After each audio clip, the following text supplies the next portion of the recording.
14 juillet 2016. Il est 22h35. Sur la promenade des Anglais, c'est une marée humaine. Des milliers de personnes, dont Marie, 32 ans, sont venues admirer le feu d'artifice de la fête nationale. Au milieu des pétards qui crépitent et des klaxons joyeux, son téléphone vibre. Un SMS s'affiche, Marie ne monte pas dans le Uber. Reste là où tu es. L'expéditeur ? Paul, son fiancé. Sauf que Paul est mort en 2014. Le message se termine à « clique maintenant ». Sous un ciel qui explose de 1000 couleurs, le Uber de Marie arrive à l'heure pile. Elle hésite, puis clique sur le numéro de Paul. Silence. Puis, une voix familière, celle de Paul, lui chuchote à l'oreille, « un camion ». Dans 30 secondes. Court dans la direction opposée. Le cœur battant, Marie raccroche. Elle regarde sa montre. 27 secondes plus tard, un camion blanc surgit de nulle part et fonce dans la foule. C'est l'horreur, le chaos absolu. Bilan, 86 morts. Le Uber de Marie, complètement écrasé sous le poids du véhicule. Les sons des pétards se sont transformés en sirènes stridentes et en cris de panique. Marie a survécu, mais à quel prix ? Quelques heures plus tard, à l'hôpital, elle est en état de choc. Elle tente d'expliquer l'inexplicable aux policiers. Elle leur montre son historique d'appel. Le numéro de Paul est bien là. La réponse des forces de l'ordre est sceptique, c'est le stress post-traumatique, madame. Ce numéro a sûrement été réattribué. Mais Marie ne lâche pas. Elle insiste. Un agent finit par vérifier auprès de l'opérateur téléphonique. Et là, surprise.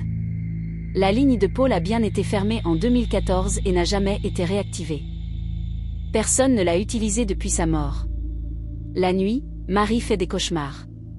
Elle voit Paul, sur le toit d'un immeuble de la promenade, en train de la filmer avec son téléphone, juste avant le drame. 2 jours plus tard, Marie retourne sur les lieux de l'attentat.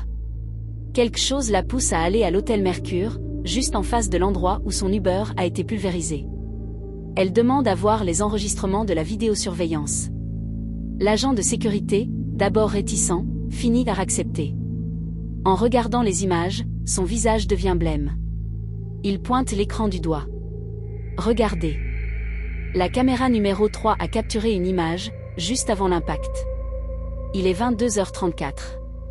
Sur l'image floue, on distingue une silhouette sur le toit de l'hôtel. Un homme blond, tenant un téléphone. Cet homme, c'est Paul. De retour dans son appartement, encore sous le choc de sa découverte, son téléphone sonne à nouveau. C'est le même numéro. Une voix, celle de Paul, lui dit « Tu es vivante. C'est bien. Maintenant, regarde ta caméra. » Au même instant, la sonnette connectée de sa porte d'entrée s'active. Sur l'écran de son téléphone, une silhouette apparaît dans l'ombre du palier. Un homme blond, portant le même sweat que Paul le jour de sa mort en 2014. Marie tente de rappeler le numéro. Tonalité occupée.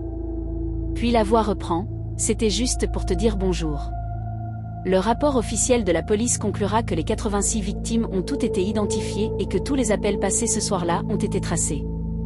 Tous, sauf un. Le camion a fini sa course folle dans la chair et le sang. Mais parfois, la voix des morts continue d'appeler votre nom. Et vous, que feriez-vous si votre téléphone sonnait ce soir ?